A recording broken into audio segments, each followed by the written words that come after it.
সাহাবায়ে কেরাম জিজ্ঞেস করেছিলেন, মা হাক্কুল ওয়ালিদাইনি আলা ওয়ালাদিহিমা, ইয়া রাসূলুল্লাহ, বাবা এবং মার পক্ষ থেকে আমার উপরে কার হক বেশি? নবীজি বলেন, মা। তোমরা প্রশ্ন করছো মা হাক্কুল ওয়ালিদাইনি আলা ওয়ালাদিহিমা, নবীজি বলেন, কালাহুমা জান্নাতুকা ওয়া নারুকা। না, এটা না, তোমার বাবা আর তোমার মা তোমাদের জন্য জান্নাত জাহান্নাম। তোমার বাবা তোমার জন্য জান্নাত জাহান্নাম, তোমার বাবা তোমার জন্য জান্নাত জাহান্নাম। তোমার বাবা যদি তোমার উপর রাজি খুশি হয় তুমি জান্নাতি, সুবহানাল্লাহ। তোমার মা যদি তোমার উপর রাজি খুশি হয় তুমি জান্নাতি। আর যদি ঘটনাক্রমে তারা বেজার হইয়া যায়, মরতে দিলে হবে, জাহান্নামে জ্বলতে একটা সেকেন্ডও দিলে হবে না। এই বাবা মা যদি আপনার উপরে বেজার থাকে, ভাই কাবা করে যাবেন, হজ কবুল হইব। কথা হই না এখানে, কাবা করে আল্লাহর দরবারে যাবেন, হজ কবুল হইব। কাবার গিলাপ ধরে কাঁদবেন, চোখের ফানে ফেলাইবেন, হজ কবুল হইব? হজ কবুল হবে না বাবা মা যদি আপনার উপরে বেজার থাকে। সম্ভবত আপনাদের এই মসজিদে এই গণটা আবার বলছিলাম, 2000 সম্ভবত 10 সালের বা 9 সালের ঘটনা। ঢাকা গাজীপুরে তারা 2 ভাই, এটা সম্ভবত এখনো অনলাইনে যদি আপনারা চার্জ দেন এখনো পাবেন। তারা 2 ভাই বড় বিজনেসম্যান, অনেকটা বড় টাকাওয়ালা, অনেক বিশাল বড় টাকাওয়ালা। 2 ভাই তারা হজের মৌসুমে হজ করার জন্য যাবে। সব কিছু কমপ্লিট, পাসপোর্টে ভিসা লাগছে, হজের ভিসা সব কমপ্লিট। ঢাকায় তারা হাজি ক্যাম্পে গিয়া সব এহরামের কাপড় চোপড় সব পরিধান করছে। পরিধান করার পরে 2 ভাই তারা টিকিট কাটলো, বিমানে উঠলো। অনেকে আছে যে ঢাকা এয়ারপোর্টে এহরামের কাপড় পরিয়াল, আবার অনেকে আছে এহরামের কাপড় ব্যাগের ভিতরে রাখে, যখন বিমান উপরে উঠে তখন একটা সীমা আছে, এহরাম পরার একটা সীমা আছে, বিমানের মধ্যে তারা বইলা দিবে আগেই, আর মাত্র 5 মিনিট আছে বা আর মাত্র 2 মিনিট আছে, এই আপনারা এহরামের কাপড় পরিধান করে একটা বিমানের মধ্যে বইলা দেয়। তো তারা 2 ভাই যখন জেদ্দা গিয়া নামছে, নামার পরেও 2 ভাই চৌকে দেখতেছে জেদ্দা বিমানবন্দর, ঢাকা বিমানবন্দর চৌকে দেখতেছে। যখন গাড়িতে উঠছে, গাড়িতে করে যখন খানায় কাবার কাছাকাছি যাবে, কাছাকাছি যাওয়ার অনেক দূর আগ থেকে 2 ভাইয়ের চোখে ঝাপসা হওয়া শুরু করছে। কুয়াশা কুয়াশা ভাব, খানায় কাবার কাছাকাছি গেছে আর চোখে দেখে না। 2 ভাইয়ের চোখে কিছুই দেখে না। আশ্চর্য ঘটনা।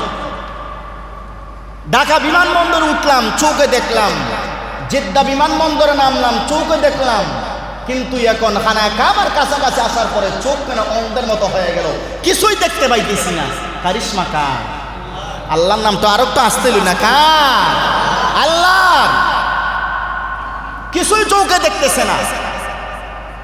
হাসপাতালে নেওয়া হলো, ডাক্তার অনেক পরীক্ষা টরীক্ষা করার পরে বলো না কোনো সমস্যা পাই না, সম্পূর্ণ তারা সুস্থ, কিন্তু চোখে দেখে না কেন একমাত্র আল্লাহ জানে। কে জানে? কথা হয় না, কে জানে? আল্লাহ জানে। লোকের মাধ্যমে তারা হজের সফর শেষ করে আসার পরে, সব কিছু শেষ করে আসার পরে ওনাদের সাথে যারা হাজি সাহেবরা গেছিল সবাই তো এই ঘটনা দেখছে। যখন আবার জেদ্দা বিমানবন্দর আসছে তখন দেখা যায় কিছু কিছু জেদ্দা বিমানবন্দর দেখা যায়, সুবহানাল্লাহ। বিমানে উঠছে, বাংলাদেশে আছে পুরাপুরি সুস্থ, আবার পুরাপুরি সুস্থ। ঘটনা কি? আল্লাহর ঘর আমি দেখতে গেলাম, এই চর্মচক্ষু দিয়ে আল্লাহর ঘর দেখাইলেন না, আমার অন্ধ বানাই দিলেন। কারণ আছে না? কতক্ষণে কারণ আছে না নাই? নিশ্চয়ই এখানে কোনো গোপন রহস্য আছে। ঢাকা দেখতে পাই, জেদ্দায় দেখতে পাই, খানায় কাবা দেখতে পাই না। আবার যখন বিমানবন্দরে আসি বিমানবন্দর দেখতে পাই, ঢাকা দেখতে পাই, কিন্তু আল্লাহর ঘর দেখতে পাই না। হাজি সাহেবরা বলল, ভাই রে কি ঘটনাগুলো তোমরাই জানো, আমরা তো পরীক্ষা নিরীক্ষা করলাম, তোমরাই জানো, বলো। শেষ পর্যন্ত ধরা খাইল 2 ভাই বড় বিজনেসম্যান, ঢাকা গুলশানে তাদের অনেক বড় বাড়ি, এই বাড়িতে তাদের 2 ভাইয়ের বউ থাকে, কিন্তু বৃদ্ধ মা সকালে খাওয়াইতে খাওয়াইতে নাকিটা মুখিটা পানি বাইর হয়, রাত্রে খাওয়াইতে খাওয়াইতে নাকিটা মুখিটা পানি বাইর হয়। বৃদ্ধ মাকে তারা বৃদ্ধাশ্রমে রাখিয়া তারা গেছে আল্লাহ হজ করতো, আল্লাহর ঘরে। নাউজুবিল্লাহ হইতেন না আপনারা? মারা বৃদ্ধাশ্রমে রাখিয়া তারা গেছে আল্লাহর ঘর সওয়াব করতে। আল্লাহ কবুল করবো? ও কথা কই না, এখানে আল্লাহ কবুল করবো না। এই জন্য মারে দুঃখ দিলে আল্লাহর গড় হজ আপনি 100 বার করেন, কবুল হইব না। মারে কষ্ট দিলে, বাবারে কষ্ট দিলে আল্লাহর গড়ের হজ আপনি 1000 বার করেন, কবুল হইব? কবুল হবে না। এটা কার গড়? কথা শুনে, এটা কার গড়? সন্দেহ আছে, সন্দেহ আছে। সরিষার দানার পরিমাণ সন্দেহ আছে না আপনারা? খানায় কাবা কার গড়? কথা না, খানায় কাবা কার গড়? মারে কষ্ট দিয়া যদি আপনি এই জুম্মার নামাজ আইসা থাকে, নামাজ কবুল হইব? কথা শুনে, এখানে মারে বেজার রাইকে আছেন, জুম্মার নামাজ আছেন, নামাজ কবুল হইব? আরে ভাই 7 লাখ টাকা আপনি খরচ করে আপনি হজ করতে গেছেন, এটাই যদি কবুল না হয়, মারে বেজার রাইকা বাবারে কষ্ট দিয়ে আপনি জুম্মার নামাজ আসছেন, জুম্মার নামাজ কবুল হবে না 100% গ্যারান্টি। কথা যদি এখন ঠিক না ঠিক? এজন্য বাবারে কেউ কষ্ট দিবেন? আপনি বলবেন যদি আমার বাবার এক কষ্ট দিয়েছে, বাবা মাইরা মরিয়া গেছে, জুম্মার নামাজ পড়ার পরে বাবার আত্মীয় স্বজন যারা আছে তাদের সঙ্গে ভালো ব্যবহার করবেন। জুম্মার নামাজ পড়ার পরে বাবার কবর জিয়ারত করবেন, আল্লাহর কাছে দোয়া করবেন, আল্লাহ আমার বাবার আমি অনেক কষ্ট দিয়েছি, আল্লাহ আমার মাফ করো। এরকম করতে করতে একটা দিন হতে পারে মহান আল্লাহ আপনার বাবার রূহ আপনার প্রতি সন্তুষ্ট করে দিতে। সুবহানাল্লাহ হইতে নেন আপনারা। এজন্য আল্লাহর ঘরে কিসের জন্য আমরা আসলাম আজকে? কথা কন্যা, আল্লাহর ঘরে এই মুহূর্তে আমরা আইছি কিসের জন্য আইছি? জুম্মার নামাজের জন্য না।